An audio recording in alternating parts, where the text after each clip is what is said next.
초등부 친구들 반갑습니다. 오늘도 함께 초등부 예배를 시작하도록 하겠습니다. 오늘부터는 초등부 예배도 그리고 제자훈련도 한 번에 다 같이 하도록 하겠습니다. 그럼 예배 시작하도록 하겠습니다. 우리 찬양하면서 예배 가운데 나갈게요.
두 손을 모으고 두 눈을 꼭 감고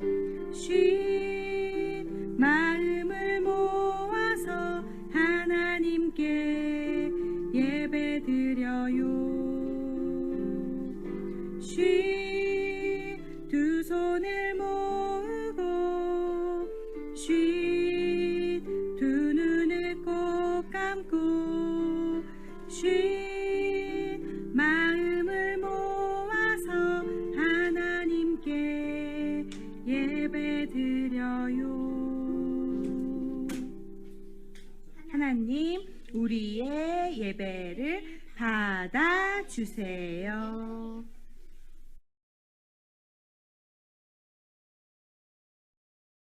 오늘 함께 나눌 말씀은 사도행전 5장 17절에서 29절까지의 말씀입니다. 사도행전 5장 17절에서 29절까지의 말씀을 다 같이 한번 큰 소리로 읽어보도록 하겠습니다. 준비, 시작.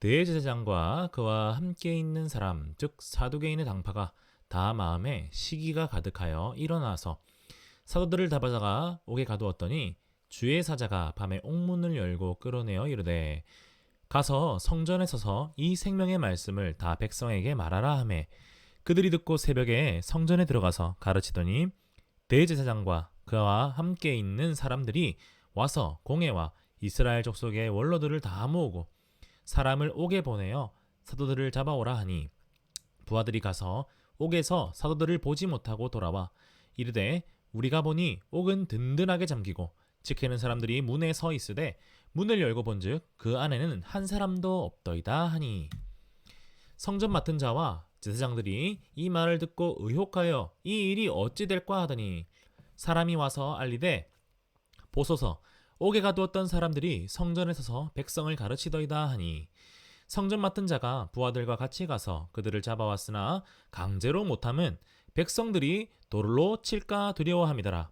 그들을 끌어다가 공회 앞에 세우니 대제사장이 물어 이르되 우리가 이 이름으로 사람을 가르치지 말라고 엄금하였으되 너희가 너희 가르침을 예루살렘에 가득하게 하니 이 사람의 피를 우리에게로 돌리고자 함이로다.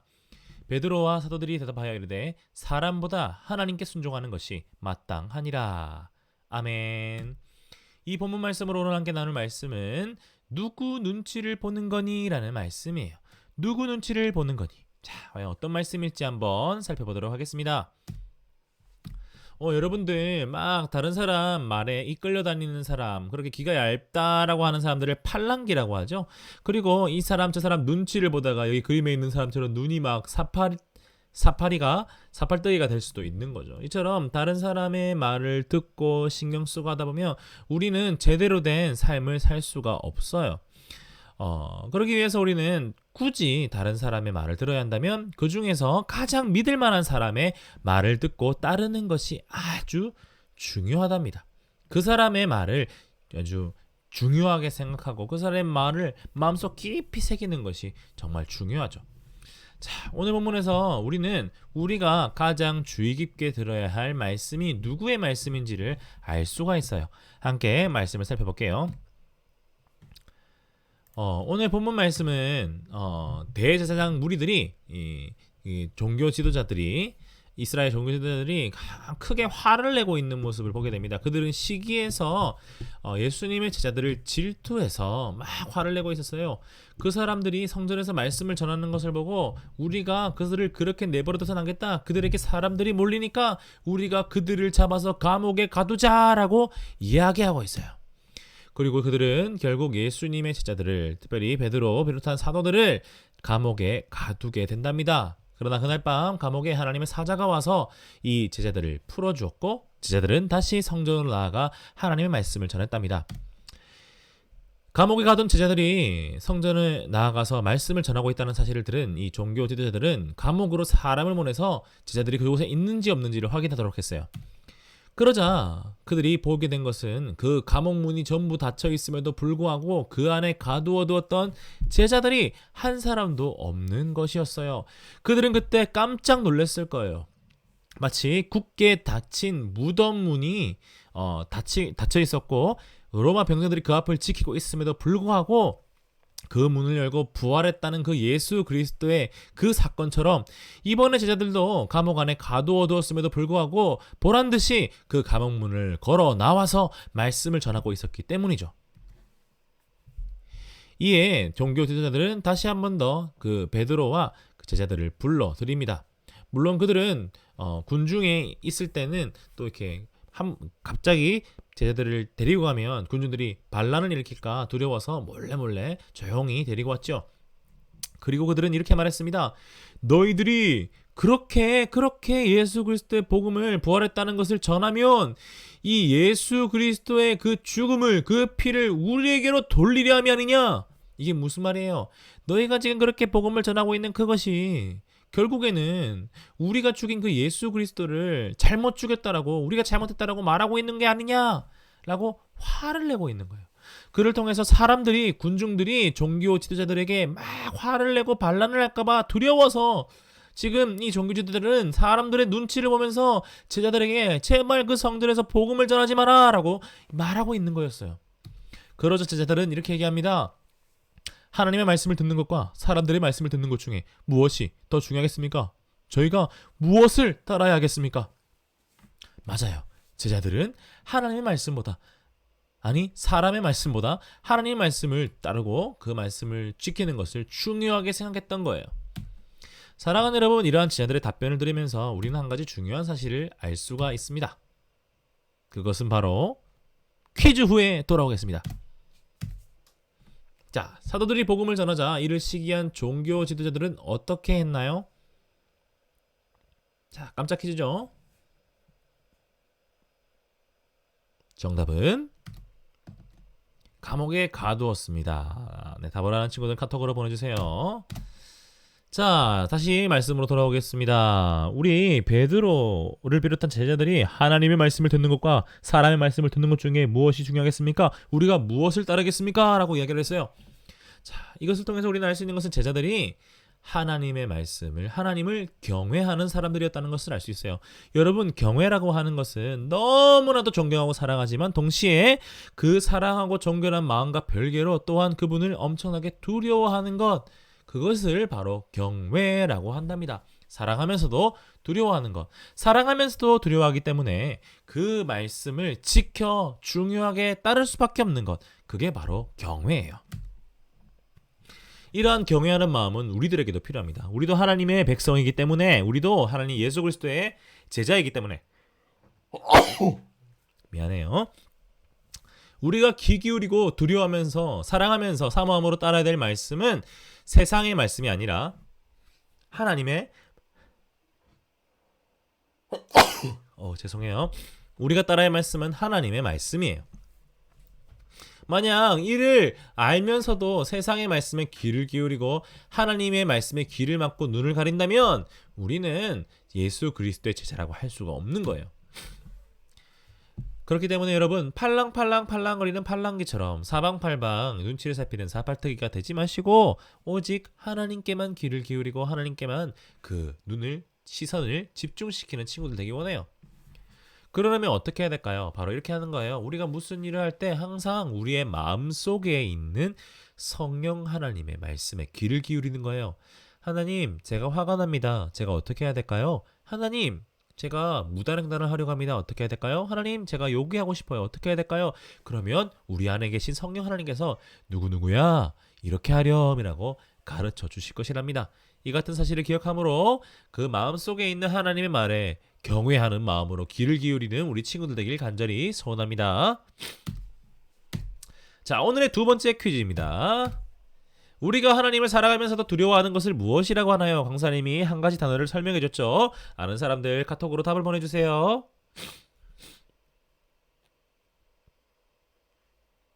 정답은 뭐죠? 바로 경외입니다. 우리 답을 아는 친구들은 카톡으로 답을 보내주시옵소서. 자, 기도하겠습니다. 강사님 기도할게요. 사랑과 은혜가 풍성하신 주님 감사드립니다. 사랑하는 우리 친구들, 이렇게 예배를 드렸습니다. 이 말씀을 통하여서 우리 친구들이 하나님을 경외하는 사람들이 되게 하소서. 그를 통하여서 하나님 말씀에 귀를 기울이고 중요하게 생각하는 그러한 초등부 친구들 되게 하여 주시옵소서. 감사드리고 살아계신 예수님의 이름으로 기도드립니다. 아멘. 자, 오늘도 함께하는 3분 소규리 문답. 이제부터 제자 훈련을 예배와 같이 한다고 했죠. 한번 소규리 문답 살펴보겠습니다. 이번에 살펴볼 소규리 문답은 제 9문입니다. 하나님의 창조에 대한 것이에요. 창세기 1장 27절은 이렇게 얘기합니다. 하나님이 자기 형상 곧 하나님의 형상대로 사람을 창조하시되 남자와 여자를 창조하시고. 자, 하나님이 지으신 작품들, 이 천지 만물 중에 최고의 작품은 무엇일까요? 하나님은 이 모든 지은 창조 만물 중에 최고의 작품을 인간이라고 이야기하세요. 왜 사람이 최고의 작품인가요? 그것은 다른 동물들, 자연 만물들은 하나님의 형상대로 지음받지 못했지만 우리 인간은 하나님의 형상대로 지음받았기 때문이에요. 여기서 하나님의 형상이란 하나님의 닮은 꼴, 하나님을 닮은 모습으로 지음받았다는 거예요. 그래서 오직 하나님의 닮은 모습, 그 형상으로 지음받은 유일한 존재인 사람이 하나님이 지으신 최고의 작품인 거예요. 자, 그렇다면 하나님 대신 만물을 돌보려면 우리 인간이 그러한 임무를 부여받았거든요. 그 일을 하려면 무엇이 필요할까요? 그것은 바로 하나님과 닮은 모습, 즉 형상됨이에요. 그렇기 때문에 하나님이 인간에게 하나님의 닮은 형상을 허락하신 거예요. 자, 그렇다면 왜 사람을 남자와 여자로 지으셨을까요? 그것은 이 남자와 여자가 함께 가정을 이루고 그 가정이 점점 크게 퍼지고 또 다음 자녀가 또 가정을 이루고 함을 통해서 이 땅 모두를 하나님의 나라로 다스리기 위해서였어요. 그렇기 때문에 하나님은 이 땅 최고의 작품으로 인간을 지으시고 인간에게 남자 여자를 지으셔서 그 남자 여자가 서로 결혼하게 만드신 거랍니다. 그렇기 때문에 소개로부터 제 9문은 이렇게 하고 있습니다. 하나님은 사람을 어떻게 창조하셨습니까? 하나님을 닮은 하나님의 형상으로 지으셨고 남자와 여자가 서로 사랑하며 살도록 지으셨습니다. 자, 이것이 오늘 배운 소그리 문답의 내용입니다. 자, 오늘의 마지막 문제 나가겠습니다. 하나님이 지으신 창조물들 중 인간이 최고의 창조물인 이유는 무엇인가요? 답을 아는 친구들은 카톡으로 보내주세요.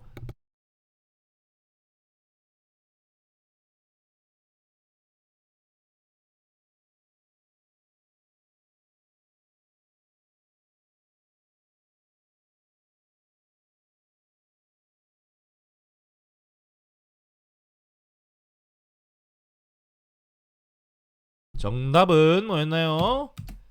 하나님을 닮은 형상으로 지어졌기 때문에 답을 아는 친구들 카톡으로 보내셨죠? 광고하겠습니다. 코로나로 인해서 예배를 대면 비대면 병행으로 드리는데요. 비대면은 토요일 3시 온라인으로 드리고요. 이제부터 대면 예배도 토요일 3시 초등부실에서 함께하고 있습니다. 우리 친구들 이것을 기억하시고요. 꼭 예배를 잘 드리도록 합시다. 양육 모임 진행되고 있는데요. 토요일 3시 예배 영상 중간에 함께 진행되고 있습니다. 이 또한 기억하시고요. 큐인 교재 제가 우편으로 보냈는데 잘 받았나요? 밀리지 말고 함께 하도록 해요. 이 나라의 교회를 위해서 기도하는 우리 되길 간절히 소원합니다. 자, 같이 주기도문으로 예배를 마치도록 하겠습니다. 기도하겠습니다. 하늘에 계신 우리 아버지여, 이름이 거룩히 여김을 받으시오며 나라가 임하시오며 뜻이 하늘에서 이루어진 것 같이 땅에서도 이루어지이다. 오늘 우리에게 일용할 양식을 주시옵고 우리가 우리에게 죄 지은 자를 사하여 준 것 같이 우리 죄를 사하여 주시옵고 우리를 시험에 들게 하지 마시옵고 다만 악에서 구하시옵소서. 나라와 권세와 영광이 아버지께 영원히 있사옵나이다. 아멘. 자, 우리 친구들 오늘 좀 정신이 없을 수도 있었어요. 처음 하는 거니까. 하지만 다음 주부터는 좀 더 질서를 잡혀서 할 테니까 여러분들 꼭 시간 기억해서 예배와 제자 훈련 함께 하도록 하겠습니다. 인사하겠습니다. 강바 안녕.